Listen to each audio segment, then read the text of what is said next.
La verdad concreta, el espacio que te contará lo que el poder oculta, con la conducción de Gustavo Vera y la participación de Luca Scheirer, en la producción Rafael Guillén y Leila Tier. Esta es la historia de un hombre común,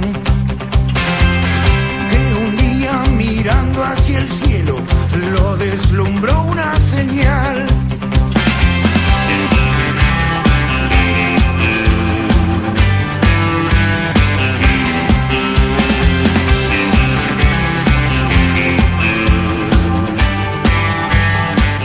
Muy buenos días al tercer programa de La Verdad Concreta, donde nos acompaña el periodista Lucas Scheirer, el doctor Mario Ganora, director de la Comisión Especial de Trata de la Legislatura Porteña, y quien conduce Gustavo Vera. Estos son nuestros medios de comunicación.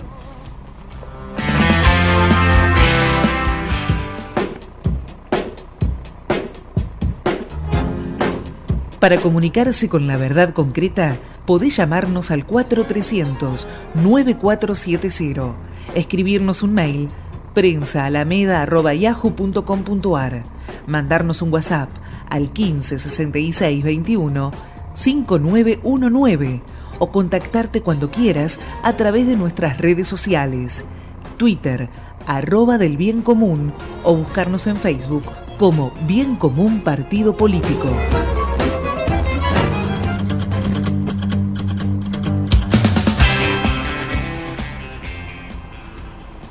Sin ninguna duda, el hecho más destacado de los últimos días fue la elección del domingo, el balotaje que decidió quién va a gobernar la ciudad de Buenos Aires en los próximos 4 años. Y quiero recordar que hace varios años que la Alameda, Bien Común y varias organizaciones vienen cuestionando al gobierno de la ciudad actual, que acaba de ser reelecto, varios temas que tenían que ver con las prioridades. Temas que tenían que ver con la falta de acceso a la vivienda, una ciudad que tiene 500.000 de personas con problemas, dificultades para acceder a la vivienda, una ciudad que tiene 370.000 inmuebles ociosos, una ciudad donde año tras año el presupuesto en educación y en salud ha ido bajando y se ha ido deteriorando la calidad de los hospitales, las escuelas y la forma en que trabajan médicos y docentes, una ciudad donde no se ha creado trabajo registrado y donde pulula, digamos, el trabajo precario, el trabajo forzoso, una ciudad insegura, donde hay más de 3.000 talleres clandestinos con trabajo esclavo, donde hay más de 1.200 prostíbulos, cientos de puntos de narcomenudeo, inclusive zonas que son territorios liberados donde hay cocinas de droga. Una ciudad, digamos, donde las desigualdades entre el norte y el sur son cada vez más profundas, cada vez más estructurales. Yo creo que nunca en la historia de los balotajes y de las elecciones porteñas se reflejó esta desigualdad de modo tan concreto en el resultado final, donde Martín Lustó fue la sorpresa, ganando prácticamente en 9 de 15 comunas en todo el centro, oeste y sur de la ciudad. Es decir, los vecinos de la ciudad de Buenos Aires que padecen estos problemas estructurales que acabamos de mencionar, resolvieron hacer un frente único, un solo movimiento, para tratar de alguna manera de cambiar la agenda, que hasta ahora es una agenda excluyente, basada en la especulación inmobiliaria, elitista, digamos, que expulsa concretamente a muchísimos ciudadanos.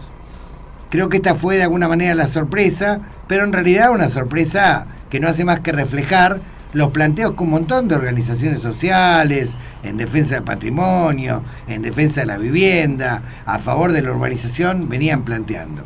Creo que el mérito de Martín Lustó fue haber reflejado, fue el que mejor se aproximó o el que mejor representó a toda esa amalgama de ciudadanos que venían reclamando concretamente el cambio de prioridades y el cambio de agenda. Y fue a contramano de la presión de los medios concentrados, que desde el primer día trataron en la primera vuelta de mostrar que en realidad no iba a haber balotaje y que el PRO iba a ganar caminando, que en la segunda vuelta el balotaje fue más bochornoso, porque directamente presionaron públicamente a través de editoriales, a través de notas, para que Lustó se bajara del balotaje, y donde las encuestadoras quedaron al desnudo frente a la población como lo que últimamente son, mercenarios, digamos, al servicio de quien les paga. Las encuestadoras sin excepción, han tenido errores gravísimos para medir un balotaje que no era tan difícil, eran tan solo 2 candidatos, y en ninguno de los casos pudieron acertar siquiera aproximadamente a lo que fue el resultado final, donde un ajustado triunfo de 3 puntos le aseguró a Larreta la supervivencia del PRO por 4 años. De hecho era muy particular ver la tapa de los sábados. Vos veías Clarín, la tapa de Clarín, la tapa de La Nación, el mismo recuadro, el mismo titular, ventaja de 10 puntos. O sea, sacar un comunicado de PRO, los 2 diarios más importantes de tirada nacional, diciendo exactamente lo mismo. Sí, aparte lo más ridículo es que en la propia boca de urna ya se pretendió inducir al electorado de una manera antidemocrática, de una manera bochornosa, para mantener la continuidad de esta situación de exclusión, de esta situación de, digamos, de angustia que viven una gran cantidad de ciudadanos porteños. ¿Qué hubiera ocurrido si las encuestas hubieran dicho la verdad aproximada? Si hubieran dicho que la diferencia apenas eran 3 puntos. Ese 4% que no fue a votar respecto a la primera vuelta, ¿hubiera ido a votar o no? ¿Qué hubiera pasado con el voto en blanco, que había crecido del 2 al 5%? ¿Hubieran votado tantos en blanco si sabían que en sus manos estaba la posibilidad de decidir el cambio de agendas? Bueno, claramente acá las encuestas han jugado un rol antidemocrático, y realmente en la legislatura, la clase política en general, las organizaciones sociales tienen que debatir profundamente qué vamos a hacer con esto de las encuestas que manipulan concretamente a la opinión pública y pretenden inducirla descaradamente hacia resultados que no son los que la población, digamos, ansía o desea. Y por último, quiero referirme a otra de las estrellas, lamentables estrellas de esta elección, que fue el voto en blanco. Voto en blanco que históricamente oscila entre el 1,5% y el 2%, pero que esta vez fue el 5%. Hubo dirigentes, concretamente, dirigentes que yo respeto en cuanto a las luchas, en cuanto a sus compromisos sociales, pero que tuvieron un gravísimo error llamando abiertamente, militando concretamente por el voto en blanco, con la excusa de que Lustó y Larreta eran lo mismo, y que eran lo mismo porque estaban dentro del Frente Cambiemos. Bueno, realmente es ridículo, porque la agenda que discutió Lustó respecto a la que discutió Larreta eran bastante diferentes. Por otra parte, no es verdad que Lustó vaya a votar a Macri, cosa que ayer ratificó, digamos, públicamente. Ninguna de las opciones lo votaría. Por otra parte, claramente, de alguna manera, la posibilidad de que ganara Lustó y de que fuera derrotado el PRO iba a abrir mejores condiciones para los movimientos reivindicativos que luchan a favor de la urbanización de las villas, para el desmantelamiento de los talleres clandestinos, para terminar con la situación de inseguridad y crimen organizado, para poder, digamos, generar, digamos, planes de vivienda. ¿Por qué? Sencillamente porque era el compromiso que había asumido Lustó y que estaba obligado a cumplirlo, porque no es que tenía una mayoría parlamentaria. En el caso que hubiera ganado, apenas iba a tener 1/3 del Parlamento, iba a estar obligado a cumplir con su agenda y a dialogar y a establecer concretamente acuerdos con las demás fuerzas para tratar concretamente de avanzar. Y por último, a un dato que no es menor, el viraje, digamos, que el propio PRO comenzó a dar en lo discursivo, a partir de que se da cuenta, frente a un mapa donde 9 comunas de las clases medias, bajas y de trabajadores le dan la espalda. Bueno, Mauricio Macri ese mismo día sale a reivindicar que Aerolíneas sea estatal, que YPF sea estatal, que el sistema previsional sea estatal, todo lo que había votado en contra en el Congreso, a defender la asignación universal por hijo. Y al otro día, Larreta ya empieza a hablar de profundos cambios en el gabinete, de planes de vivienda, de prioridades en salud y en educación. Es decir, empiezan a tratar de mimetizarse con la agenda que los porteños exigieron a gritos. Es bastante improbable, digamos, que el PRO, por motu propio, avance en un cambio estratégico de sus prioridades después de 8 años de gobierno donde lo hemos conocido. Pero está claro que ha quedado un gobierno debilitado frente a una exigencia social muy clara de cambios de agenda. Acá no se ha votado en función del marketing, acá no se ha votado en función de las agendas o de las encuestas, sino que acá fue el voto claramente un reclamo de que tienen que ponerse las prioridades en su justo lugar, y el acceso a la vivienda, a la salud, a la educación, a la promoción humana tienen que estar en el primer lugar de las prioridades, y claramente no estuvo en el primer lugar de las prioridades bajo estos 8 años de gobierno de PRO. Yo creo además que hay que señalar que la ciudad de Buenos Aires tiene un electorado que se divide en dos facciones claras, o partidos más que facciones. Un sector que es conservador, de tipo liberal conservador, y un sector que es liberal progresista. El peronismo del Frente para la Victoria expresó al liberal progresismo en una forma vicaria después de la caída de Aníbal Ibarra.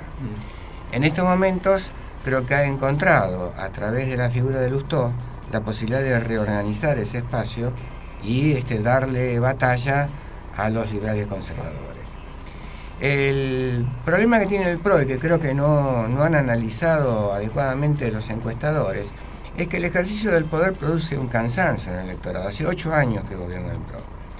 Y llega un momento que empieza a ver la necesidad de un recambio, empieza a ver la necesidad de, ¿qué otras alternativas hay a lo que existe? Yo creo que el sector de Lustó expresa esa necesidad del electorado de ver otros caminos, otras posibilidades. Esta elección de la Ciudad de Buenos Aires, que tiene un fuerte contenido local, va a terminar proyectándose al resto del país. Yo creo que va a significar, entre otras cosas, la posibilidad de la reorganización del radicalismo en torno de las figuras señeras que están en la capital federal, y especialmente creo que el senador Sanz va a ser un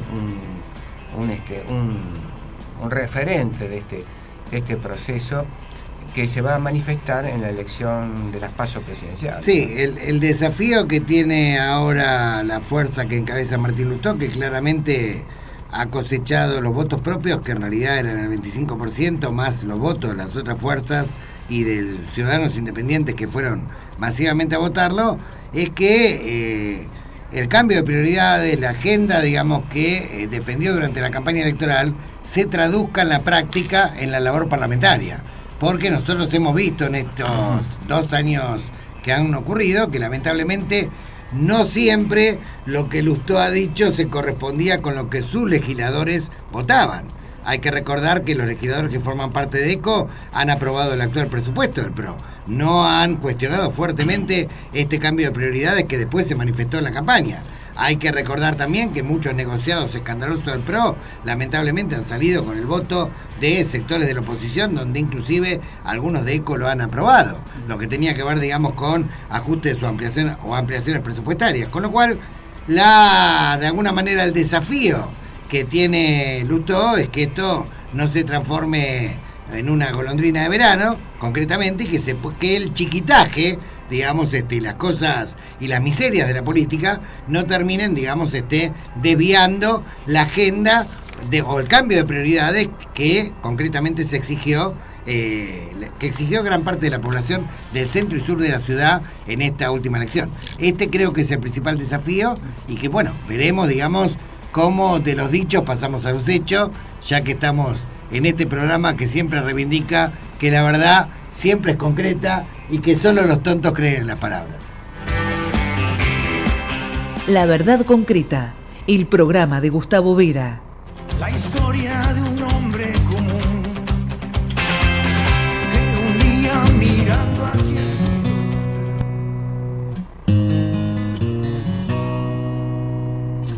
¿Por qué diré que me escondo si nadie me quiere ver? ¿Será que no me preciso y de paso me aviso para ya no correr?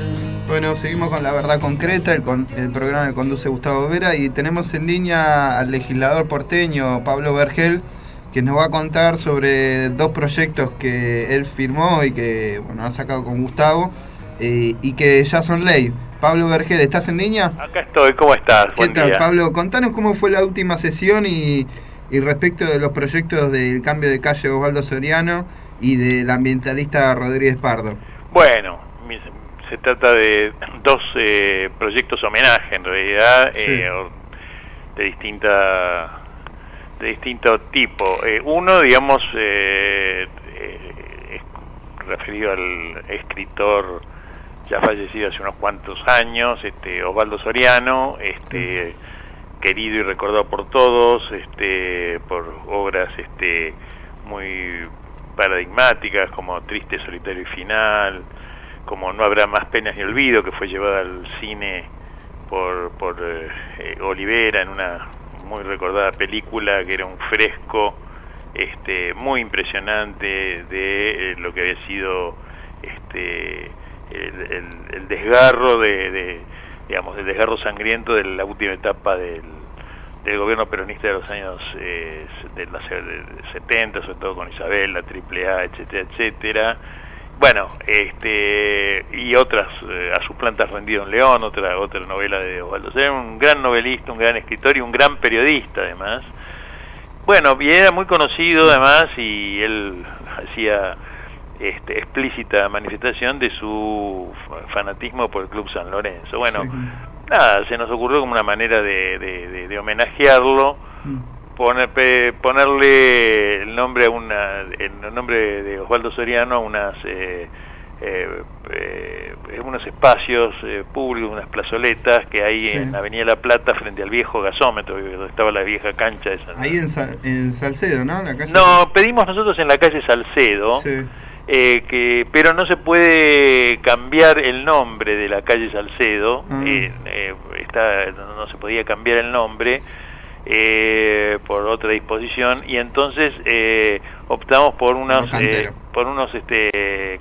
plazoletas que están sobre Avenida La Plata, frente a lo que era el viejo gasómetro, la vieja cancha de San Lorenzo, y eso se aprobó el otro día. Y lo que respecta a Javier Rodríguez Pardo, nombre que probablemente sea bastante desconocido para el público en general, sin embargo es ampliamente conocido en innumerables pueblos, pueblitos, rancheríos, ciudades intermedias y ciudades grandes también del interior, que han sido sacudidas o amenazadas por grandes emprendimientos mineros, extractivistas de este modelo extractivista primario exportador que vivimos, y que hace que empresas transnacionales de inmenso porte desarrollen proyectos mineros que contaminan el agua, que destruyen el ambiente,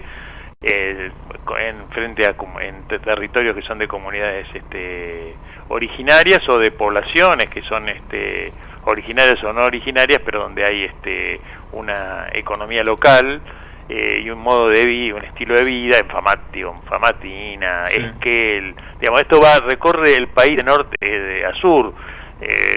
Bueno, y Javier Rodríguez Pardo fue un animador, un gran caminador del país, un gran sembrador de asambleas.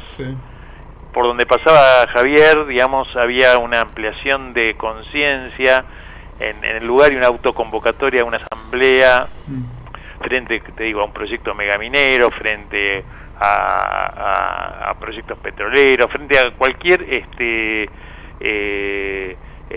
megaproyecto transnacional que implicaba el saqueo y la contaminación de nuestros bienes comunes naturales, ¿no? Y bueno, y Javier era periodista, se tradujo en varios libros también. El último y más conocido es Vienen por el oro, vienen por todo, libro que recomiendo a todos los oyentes. Vienen por el oro, vienen por todo, editorial Sicus. Y tenía en preparación otro que vamos a ver si podemos terminarlo y sacarlo, pero bueno, y tiene muchos anteriores. Javier además era conocido también internacionalmente, estuvo en el Parlamento canadiense denunciando la conducta de las empresas megamineras canadienses, el saqueo que hacían del territorio argentino, bueno, y en muchos otros lugares. Como digo, su primera actuación de nota él fue el paladín de la oposición a que en la Patagonia Argentina, en la meseta del norte de Chubut, en la localidad de Gastre, se hiciera un basurero nuclear, lo que se conoce como basurero de desechos nucleares. Esto es, una vez que el combustible nuclear se agota en las centrales nucleares, el problema mundial que existe con las centrales nucleares es que no se sabe qué hacer con ellos, porque tienen una vida no útil, producen radioactividad por miles de años, entonces no se sabe qué hacer con ellos. Provisoriamente generalmente los tienen en piletas, pero se van acumulando y no hay ninguna salida segura, por lo cual es el principal problema que tiene la energía nuclear, digamos, o sea que no se sabe qué hacer con sus desechos. Aquí hace 20 años atrás surgió el proyecto de hacer un repositorio en la Patagonia, en Gastre, que consistía en enterrarlos, digamos, en un enterradero. Y a esto se opuso Javier Rodríguez. A esto se expuso toda la población, Pablo, y se paró el proyecto, y un proyecto que no existía en el mundo, digamos, que era muy perverso porque no solo servía para los residuos argentinos, de las centrales argentinas, que son poquitos por ahora, sino que abierta esa posibilidad era un lucrativísimo negocio para todos los países que no saben qué hacer con sus desechos para venir a ponerlos aquí, digamos, ¿no? Así que, Javier Rodríguez Pardo formaba parte además de nuestro equipo legislativo, Verde del Sur, desde el principio, un compañero de trabajo, digamos, en la legislatura, pero digamos, mucho más allá de esto, Javier, es como te digo, lo digo en presente porque de todas las asambleas donde llegan mensajes de dolor, lo sienten presente, lo siguen sintiendo presente a Javier, todos lo han conocido, ha hablado ante centenares de personas y también casa a casa, rancho a rancho, desde los 4.000 metros hasta los 0 metros en Gualeguaychú, contigo. Ha recorrido la geografía, era un gran caminador de toda la geografía nacional. Claramente una expresión anticipatoria de lo que sería el Laudato Si, digamos, esta encíclica que ha conmovido al mundo, que está instalando. Yo te diría que sí, en términos de Francisco sería un peregrino. Exactamente, una especie de los profetas ambientales, estos que han luchado, digamos, por la casa de la humanidad, y que quiero destacar que Pablo, además de presentar una cantidad enorme de proyectos vinculados al medio ambiente en la ciudad, también tiene la característica de destacar en la memoria colectiva estos luchadores ambientales que no tienen espacio en los grandes medios de comunicación, que a veces por intereses económicos de las empresas que defienden disimulan este tipo de luchas. Y también quiero felicitarlo por el proyecto que, si bien yo firmé con él, pero en realidad Pablo fue el autor, referido a Osvaldo Soriano. Ha habido mucha buena repercusión en los medios barriales de Boedo y entre los vecinos, porque Osvaldo era una persona muy querida, no solamente por la obra que vos reseñaste, sino además por el amor que le tenía a San Lorenzo, y porque... Esperemos que él esté contento donde esté. Estoy seguro que sí. Bueno, Pablo, ya tenemos oportunidad de hablar en otro programa, y y bienvenido a La Verdad Concreta, que es también el lugar donde podés expresarte. Muy bien, te agradezco mucho, un abrazo grande. Chao, Pablo, hasta luego. Gustavo Vera está en Radio Conexión Abierta.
Buenos días.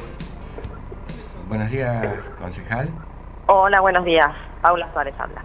Mucho gusto. Mire, habla Mario Ganora acá de La Verdad Concreta. Queremos preguntarle sobre la situación de la concejal Angélica Zapico, que sabemos que se encuentra procesada por graves delitos, previsto en el artículo 125 bis y 126 del Código Penal, que tienen previstas una pena de 5 a 10 años por promover y facilitar la prostitución. Sabemos, sí, dale, sí. Sabemos que también esta concejal tiene un cargo muy alto en las oficinas de tierras de la provincia de Buenos Aires. Entonces queríamos saber cuál es la situación actual en el Consejo Deliberante y en el resto de las actividades. Bien, bueno, ya ella no se encuentra formando parte del cuerpo, ¿sí? Porque a partir de la situación de la denuncia formulada en el cuerpo desde la oposición, solicitamos el pedido de licencia, que en una primera instancia no fue aceptado, pero que luego de dos sesiones, sí, en la primera no se dio quórum por parte de la oposición, en digamos, sentido de protesta por la presencia de la concejal, y en la segunda ya la concejal solicitó licencia, por lo cual hoy no está ejerciendo el cargo de concejal, ¿sí? Dígame, ¿y hubo algún pedido de destitución de la concejal a raíz de esta cuestión? Bueno, te cuento, la ley es clara en eso y no corresponde solicitar la destitución de ningún concejal porque se encuentre ya sea o denunciado o procesado, ¿sí? La ley es clara en el sentido de que no podés formar parte del cuerpo en caso de estar con sentencia firme. Recién esa es la instancia en la cual se hace uso de la destitución, ¿sí? En realidad no podés formar parte, no podés ser concejal si vos estás con sentencia firme. Mientras dura el proceso, nosotros debemos respetar la división de poderes y no podemos solicitar eso. Hola, buen día, habla Gustavo Vera. Bueno, quiero recordarle a los oyentes que estamos hablando con la presidenta del Consejo Deliberante de San Antonio de Areco, Paula Suárez, por el caso de la concejal Zapico, concretamente, que recientemente fue procesada en fuero federal por regentear una red de prostíbulos donde presuntamente además habría trata y otra serie de delitos. La pregunta concreta es, ¿no existe la instancia de juicio político al interior del Consejo Deliberante? Porque yo recuerdo, por ejemplo, que en el caso Cromañón no había sentencia firme a los funcionarios que fueron enjuiciados políticamente. Hola, Gustavo, buen día. Hola, ¿cómo ¿qué tal? estás? Sí, exacto. Lo que pasa es que bueno, ahora ya la concejal, al pedir la licencia, no forma parte del cuerpo, ¿sí?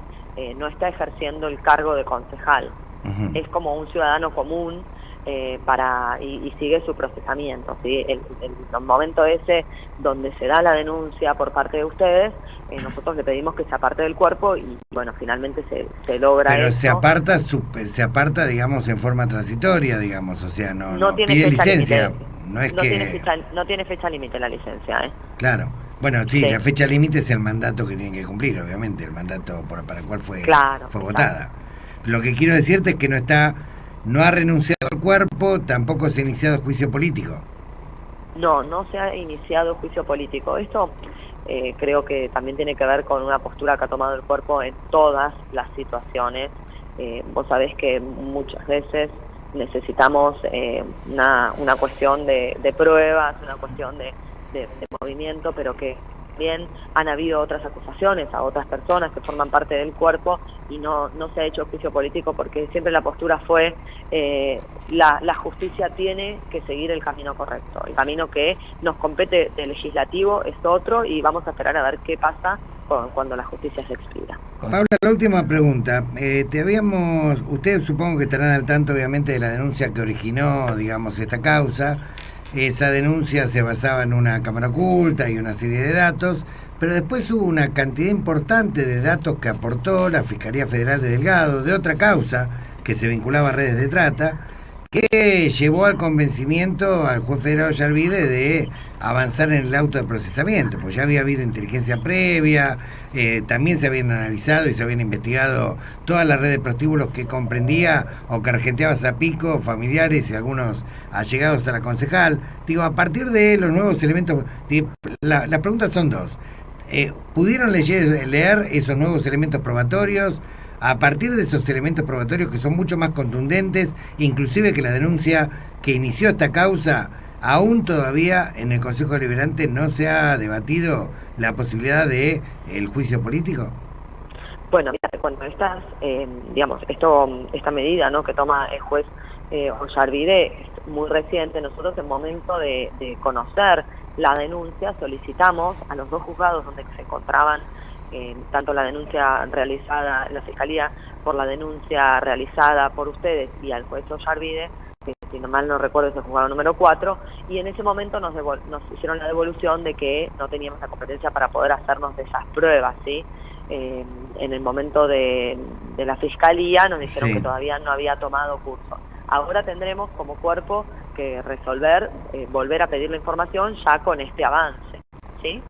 Bueno, está bien, nosotros nos comprometemos a llevar esta documentación que realmente es voluminosa y que realmente es una documentación de investigaciones que hizo la justicia ya en los últimos años, donde, digamos, bueno, casi la denuncia original pasa a ser una anécdota al lado de toda la documentación probatoria que llevó inevitablemente al procesamiento. Exacto, sí. Nosotros en ese momento, cuando surge todo esto, fue que nos enteramos y solicitamos la información y que obviamente, bueno, porque hay una reserva de la justicia, nos manifiesta que no nos correspondía, pero bueno, es importante que uno también, y más tratándose de los delitos que estamos hablando, uno tenga la información necesaria para actuar como corresponde. Concejal, yo querría recordar una cosa. El local Orleans es uno de los locales de prostitución más conocido y más antiguo de la ciudad de Buenos Aires. Yo creo que hace por lo menos 30 años que funciona en ese lugar. Lo conocemos todos los porteños. Y además, la concejal Zapico confesó en los medios periodísticos que ella conocía que en ese lugar se ejercía la prostitución. O sea, hay una confesión pública de la concejal en este sentido. ¿Se ha tomado en cuenta ese tipo de declaraciones públicas al momento de evaluar la situación de la concejal?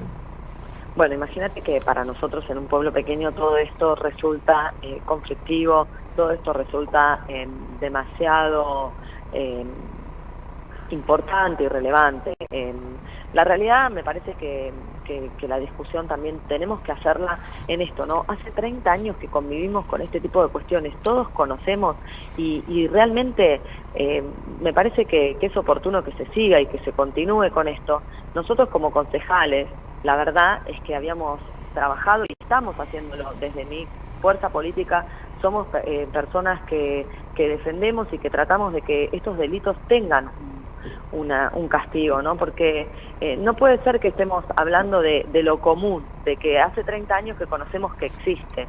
Me parece que ahí está la gran problemática y ahí está lo que nosotros hemos discutido, sí, en el Consejo Deliberante a partir de la denuncia. La última pregunta, Paula. ¿Qué reflexión personal te suscitó ver a la concejal Zapico en la marcha de Ni Una Menos, sabiendo de que es una persona que está procesada por explotación sexual por cuenta ajena precisamente de mujeres? Mira, creo que eso es parte de una impunidad. Me parece que cuando uno tiene una situación así, debería estar en otra postura, ¿no? Realmente yo también participé de la marcha Ni Una Menos, participo, hago, promociono eventos contra la violencia de género, contra la trata, contra la prostitución, formo parte de un espacio político, como te decía, que está en contra de esto, pero no solamente desde los dichos, sino también desde los hechos. Me parece que uno, no solamente cuando es ciudadano, sino que cuando tiene una representación política, tiene que actuar sobre hechos, no diciendo una cosa y haciendo otra. Sí, esa sin es la ninguna situación duda. personal. Bueno, Paula, te agradecemos muchísimo esta comunicación, nos comprometemos a hacerle llegar la documentación judicial ampliatoria que hizo la Fiscalía y que precipitó, digamos, el procesamiento de Zapico y sus allegados, y ojalá que se pueda sancionar, no solamente judicial, sino también políticamente a esta persona que sigue manteniendo actualmente el cargo, a pesar de todos los delitos, digamos, que ya están por lo menos en una primer fase probatoria bastante avanzados. Sí, por supuesto. Entonces, bueno, aguardamos por la información. Muchas gracias. Gracias, buenos días. Buenos días. La verdad concreta, lo que el poder calla.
seguimos con La Verdad Concreta, el programa que conduce Gustavo Vera, Mario Ganora, uno de los columnistas.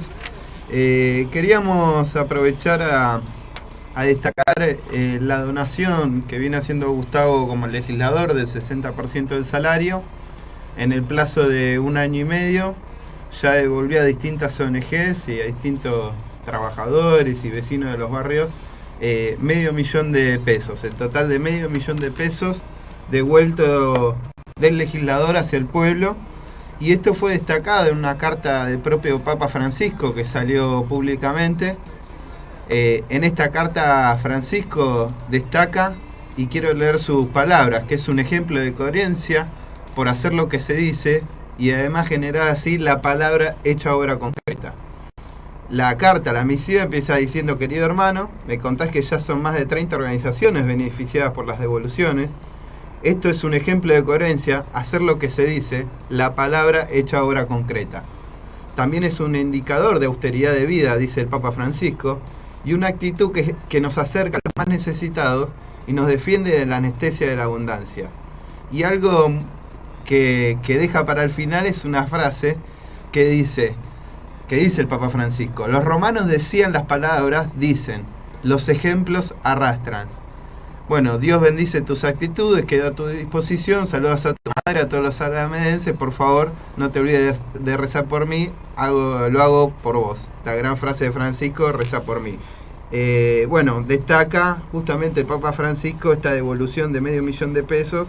El día sábado salió a la luz la carta del Papa Francisco y queremos hablar en este momento con una de las personas que es de la organización APEMIA. APEMIA, seguramente los oyentes lo han conocido por el caso de AMIA, es la única organización que trabaja de manera autónoma, que está investigando realmente sin quedar atado a ningún interés qué sucedió en la AMIA. En esta independencia es que pasan grandes dificultades económicas. Han recibido una donación de 30.000 pesos por parte de Gustavo Vera, una de las donaciones que hace todos los meses de su salario como legislador. En el caso de APEMIA se está realizando en breve un juicio oral que tiene que ver con la masacre en la AMIA. Y bueno, esta donación que hizo Gustavo Vera de los 30.000 pesos para APEMIA va a ir para justamente sostener las costas de los abogados. ¿Vos, Gustavo, querías hacer una referencia a la carta del Papa? Sí, no, ya en otra oportunidad. Primero señalar, ya Francisco en una carta había dicho también, para que se hiciera pública, que esto no era un acto de caridad sino de justicia, y que claramente los legisladores como servidores públicos no pueden estar ganando 7, 8 veces más que el público. Es un disparate que los legisladores en la ciudad de Buenos Aires ganen 80.000 pesos cuando el salario promedio de los porteños apenas si llega a los 10.000. Me parece que es una injusticia y nosotros hemos propuesto un proyecto de ley para que los legisladores ganen lo mismo que un director de escuela y o de hospital, y para que se aumente solamente cuando se aumente a los maestros y a los médicos. Lamentablemente perdimos 47-4 el año pasado, y este año volveremos a insistir. Mientras tanto, obviamente consecuentes con lo que pensamos, actuamos coherentemente y naturalmente devolvemos buena parte de ese salario que no nos corresponde. O sea que no es un acto de caridad paternalista, sino que lo sentimos como un acto de justicia, y obviamente la justicia es devolverle al pueblo la plata que es del pueblo. Perfecto. La verdad concreta.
vamos con la verdad concreta. Nos están escribiendo algunos oyentes.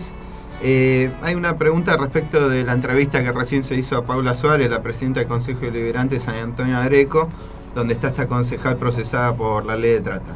Dice la oyente: cuando una concejal pide licencia médica, ¿cómo se verifica que es verdad que está enfermo? ¿Se pide peritaje médico? Estel Blas, muy buena la radio, los temas son de mucha calidad. Sí, claro, el propio organismo legislativo tiene los mecanismos a través del cual constatar que efectivamente esa licencia sea veraz o no, concretamente. Ahora, el punto acá es otro. El punto acá es que el Consejo Deliberante, a mi juicio, probablemente, no sé si tienen todos los elementos probatorios, pero creo que los elementos que están volcados en la causa son más que suficientes para iniciar un proceso de juicio político que lleva a la destitución de esta concejal. Porque hay que recordar que esta concejal está de licencia, cobrando el sueldo de concejal, ¿sí? No es que hay otro ocupando su lugar, ¿sí? Es una persona, digamos, que sigue usufructuando su cargo de servidor público cuando claramente, digamos, está en una situación reñida con la vida, la dignidad y la libertad de las personas, procesada nada más que por la ley de trata. Qué distintos son los concejales que donan el sueldo, que denuncian a la mafia, y los que no donan el sueldo, los que están denunciados y procesados. Sí, claramente muy distinto. Totalmente distinto. Y pasamos a un hecho concreto que estábamos anunciando. Está en línea Pablo Guitén, que es miembro de APEMIA. Pablo, ¿nos estás escuchando? Sí, muchas gracias, Luca. Gracias a vos por atender. Dos preguntas cortitas. Primero, bueno, hacíamos mención de la donación que recibió APEMIA. Contanos brevemente a los oyentes cuál es la labor de APEMIA, qué van a hacer con esta donación de 30.000 pesos y después cómo viene el juicio de la masacre de Amio. Sí, efectivamente hace algunos días, ya a comienzos de mes, nos juntamos con ustedes para recibir esa donación que va a ser aplicada íntegramente a costear el costo, valga la redundancia, de la querella de los abogados y de las actividades que ellos realizan en el marco del juicio que va a comenzar el próximo 6 de agosto. Bueno, de más está decirlo, o nunca está de más repetirlo, en realidad. Muchísimas gracias, porque nos viene muy bien y es un aporte concreto, una ayuda concreta para poder solventar gastos a veces muy elementales pero imprescindibles, como son fotocopias y honorarios para movilizarse, básicamente, porque estos compañeros no van a cobrar como cobran los abogados de los grandes estudios, que también están involucrados en esta causa de irregularidades y que defienden a los principales imputados.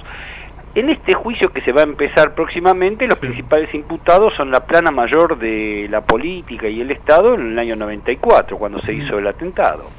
Va a estar sentado, bueno, debiera estar sentado como acusado Menem, de hecho va a ser acusado, pero difícilmente esté sentado porque goza de fueros. Va a estar sentado, sí, Anzorregui, el ex secretario de la CIDE, Anchésar, el ex subsecretario del Servicio de Inteligencia, Finen, el ex jefe operativo de contrainteligencia del Servicio de Inteligencia, y distintas figuras del Poder Judicial, como por ejemplo el ex juez Galeano, los ex fiscales Mullen y Barbaquia, el ex presidente de la DAIA, me refiero a Beraja, Rubén Beraja. Van a estar sentados acusados los ex comisarios Castañeda y Palacios, uno director de la DUIA, el Departamento de Operaciones en la lucha contra el terrorismo. Bien, lo que te acabo de describir es un panorama de 13 acusados que forman, como te decía, la parte de la primera línea del Estado y que están acusados de algo que todos conocemos y a los que estamos acostumbrados: el manejo autoritario y arbitrario de pistas y recursos para imputar o no imputar a los acusados. Y concretamente se los acusa de organizar el desvío de la investigación hacia cualquier lado para no llegar a ningún lado. Y eso fue exactamente lo que ocurrió. Lamentablemente, el juicio es un juicio menor, porque a pesar de que está sentado en la primera línea del país, el Estado no acusa a ninguno de estos elementos, a ninguno de estos personajes, por algo esencial, que es haber formado parte de un plan de encubrimiento. Claro. Entonces se los acusa por delitos a cada uno de ellos por separado, como si no fueran parte de un plan único. Por ejemplo, Menem levantó el teléfono para llamarlo a Galeano, cosa que hace cualquier autoridad, sobre todo en estos días donde a los jueces los llaman para decirles cómo tiene que ser un fallo. Bueno, él en ese momento levantó el teléfono para llamarlo a Galeano y pedirle que no procese a un tipo llamado Canoredul, sobre el que había algunas dudas o pistas de que lo podrían llegar a involucrar. Y efectivamente Galeano no lo investigó, como no lo investigó la CIDE tampoco. Sí. Pero no se mira, no se ve esto como un plan sistemático de encubrimiento o que revelara la participación criminal, ni siquiera ni de ellos ni del conjunto del Estado en este encubrimiento que ya lleva 21 años de cometido el atentado, ¿no? Sí. En estos momentos, como usted dice, se ha sentado a la plana mayor de la política argentina. ¿Cuál es la sensación que tienen ustedes cuando saben que uno de los imputados está todavía sentado en el Senado de la Nación determinando las leyes y los acuerdos de los jueces que van a designarse? Es impresionante la pregunta que me haces, porque es cierto, este señor que está siendo acusado de haber hecho llamados telefónicos sobre los jueces es el que ahora los designa. Es mira, te confieso que no lo había pensado desde ese ángulo. Ya estaba pronto a decirte, mira, no creo que le pase nada porque este señor es un aliado de la política del gobierno nacional. Menem, de quien estamos hablando, no es hoy gobernador electo en la provincia de La Rioja porque él no quiso, pero él es el hombre del kirchnerismo en La Rioja. Así al menos lo declaró el gobernador de La Rioja, ¿no? Bedel Herrera. Es una situación muy difícil y de mucha hipocresía. Te das cuenta que imputar a Menem, al que ni siquiera le piden que deje sus fueros para estar sentado en ese juicio, imputar a esta figura que es uno de los aliados más estrechos de la política del gobierno, es poco menos que de una hipocresía o de un manipuleo sin precedentes. Y lo digo con mucho cuidado porque Menem además ya fue condenado en otras causas, como por ejemplo la causa del contrabando de armas. Fue condenado a 7 años de prisión y ni espíritu de cumplirlos. Sí, estamos frente al peligro de que esta causa pueda convertirse en una especie de causa similar a la que fue la ley de la Banelco, la ley por los sobornos, donde también el Estado se encubre a sí mismo concretamente y se niega a investigar los nichos mafiosos que tiene en su derredor o en su interior, y en este caso más grave, ¿no? Porque se trató de una masacre que se llevó muchísimas vidas humanas, que conmovió a la Argentina y a toda una colectividad, y ojalá que la gente acompañe, ojalá que no sea como la de la ley Banelco que terminó en la nada, que sea como el juicio de Onso, el de Mariano Ferreira, donde a través de la movilización, de la participación popular, algunas endijas, algunas grietas se pudieron abrir en el sentido de avanzar hacia un poquitito de justicia. Y bueno, y la verdad que los vamos a seguir acompañando y bueno, y seguramente vamos a tener más largas entrevistas cuando ya estemos directamente en el transcurso del mismo juicio. Te agradecemos mucho. No, el agradecido soy yo y mis compañeros y realmente los esperamos entonces el próximo 6 de agosto cuando comiencen las audiencias. Nos veremos seguramente entonces ahí en Comodoro Pi y nos mantenemos en contacto para poder tener al tanto a todos nuestros oyentes de las circunstancias del juicio, ¿no? Bueno, muchísimas gracias, que tengas buen día. Igualmente, gracias a ustedes. Chao.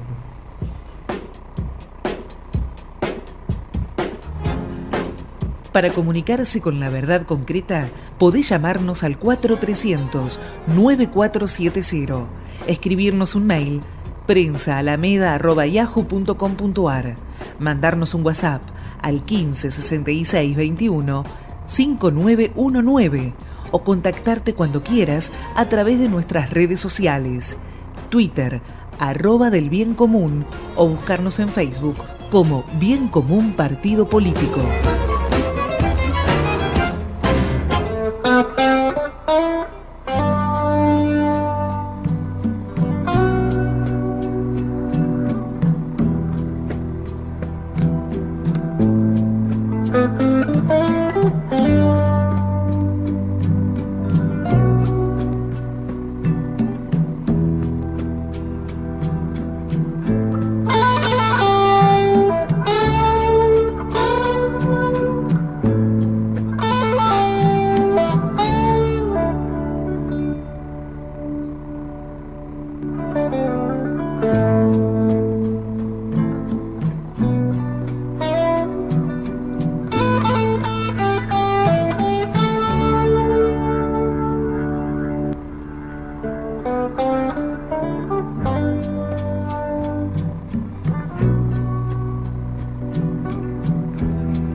Bueno, la verdad concreta, seguimos en el programa que conduce el legislador Gustavo Vera, columnista Mario Ganora, el abogado director de la Comisión Especial de Trata, Lucas Scherer quien le habla. Queremos pasar las vías de comunicación, ya nos vienen escribiendo por el Facebook de Fundación Alameda, están escribiendo por Conexión Abierta, que es la página también de la radio, de la UAI, con quien estamos agradecidos de haber prestado el espacio. Tienen también la vía telefónica, que es 4300-9470, el número de teléfono. Nos pueden ubicar por Twitter también, Conexión Abierta o Alameda Capital. Por WhatsApp, les paso el número de WhatsApp. Siempre nos escribe, le mandamos saludos al tucumano, que siempre José nos Luis. escucha. ¿Cómo es el nombre? José Luis. A José Luis le mandamos un abrazo, siempre nos manda WhatsApp al 15 66 21 59 19, repito el WhatsApp, 15 66 21 59 19.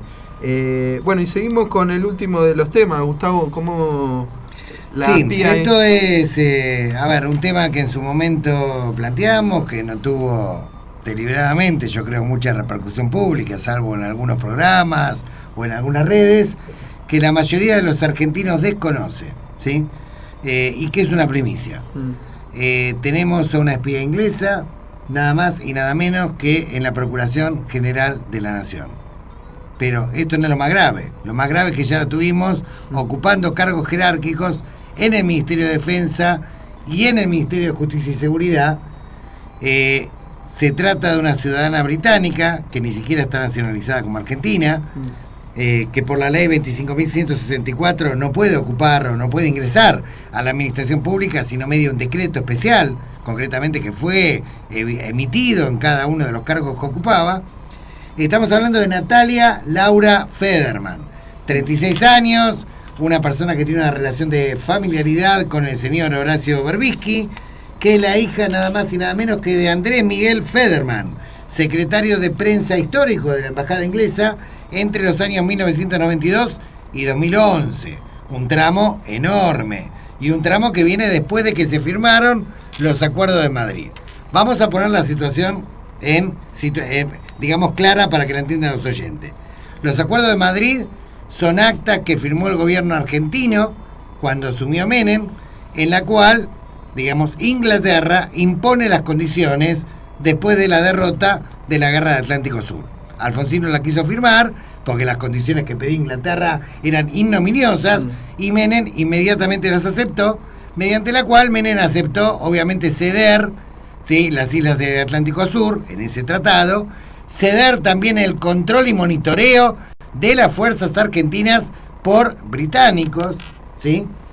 Y además, obviamente, promover y proteger las inversiones británicas en la Argentina. Lo que no sabíamos es que el Acuerdo de Madrid tenía postre y que además íbamos a tener a este señor Federman, concretamente operando en la embajada donde se cocinaban todos los guisos, y a esta señorita Natalia Laura Federman, su hija, concretamente, ocupando cargos importantes como el área institucional del programa Verdad y Justicia del Ministerio de Justicia y Seguridad y Derechos Humanos, la Dirección Nacional de Derechos Humanos y Derecho Internacional Humanitario, dependiente del Ministerio de Defensa, la Dirección Nacional de Derechos Humanos en el Ministerio de Seguridad, donde además fue salpicada por la causa que tiene que ver con el tema del 1114. Ella era la que recibía los reportes respecto a la existencia de cocinas de cocaína en territorio liberado del 1114, frente a los cuales no hacía nada. Bueno, y nosotros nos habíamos puesto contentos porque el 18 de mayo se había anunciado que Natalia Laura Federman había dejado de pertenecer al ministerio. Es más, yo lo llamé a Bernie y le dije, ahora te puedo tratar como argentino y no como un subordinado de la corona británica. Bueno, lamentablemente me equivoqué, porque a los pocos días me vengo a enterar que en realidad no es que la sacaron de la administración pública, sino que la ascendieron, y ahora es nada más y nada menos que la secretaria privada de la Procuradora General Gil Carbó. Un escándalo. Realmente tenemos a los piratas en la cúspide del poder de la Argentina. ¿Y qué va a pasar, Gustavo? O sea, se hace la denuncia, ¿qué canales se sigue? Hay una denuncia que ya hizo por traición a la patria un veterano de Malvinas. Una denuncia penal. Nosotros vamos a charlar en estos días en la Alameda, en Bien Común, con nuestros compañeros jueces judiciales.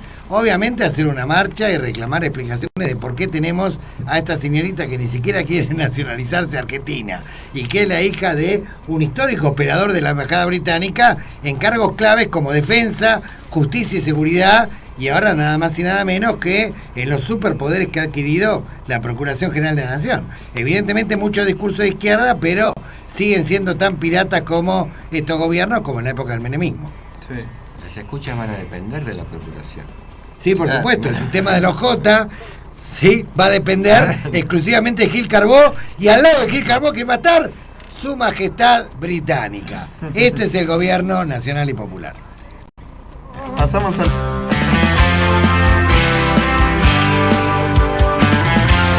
No digo nada a la gente. Leemos, ya se termina el programa, agradecemos a los oyentes. Elida nos acaba de llamar al teléfono de la radio, dice que le pide a Gustavo que también diga lo de la denuncia de los hospitales, porque hoy estuvo saliendo el C5N la denuncia por abandono de personas que Gustavo hizo contra Mauricio Macri por la situación de ruina que se encuentra en el Hospital Udaondo de Parque Patricio. Elida nos recuerda eso. Sí, efectivamente, en la página de la Alameda pueden encontrar la fiscalía, el número de causa y el texto completo de la denuncia en la página de la Alameda, wordpress.com. Bien. Y también el material fotográfico y la entrevista que le hicimos a los trabajadores del hospital la semana pasada. Paso el último chivo. El jueves hay nueva asamblea en Villaluro, en Perpetuo Socorro, Alcaraz y Irigoyen, en el barrio Villaluro. Nace un nuevo grupo de vecinos que van a luchar contra la inseguridad, contra el crimen organizado.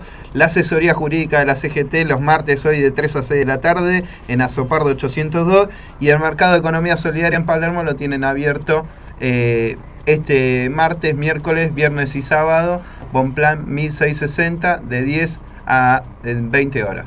Bueno, muy bien, así finalizamos el programa, el tercer programa La Verdad Concreta. Gracias a Julia García, a Irelia Tiers, a Lucas Yarer, a Mario Ganora, y bueno, nos vemos el próximo martes. No sé si me equivoco en apellido. Esta es la historia. La Verdad Concreta.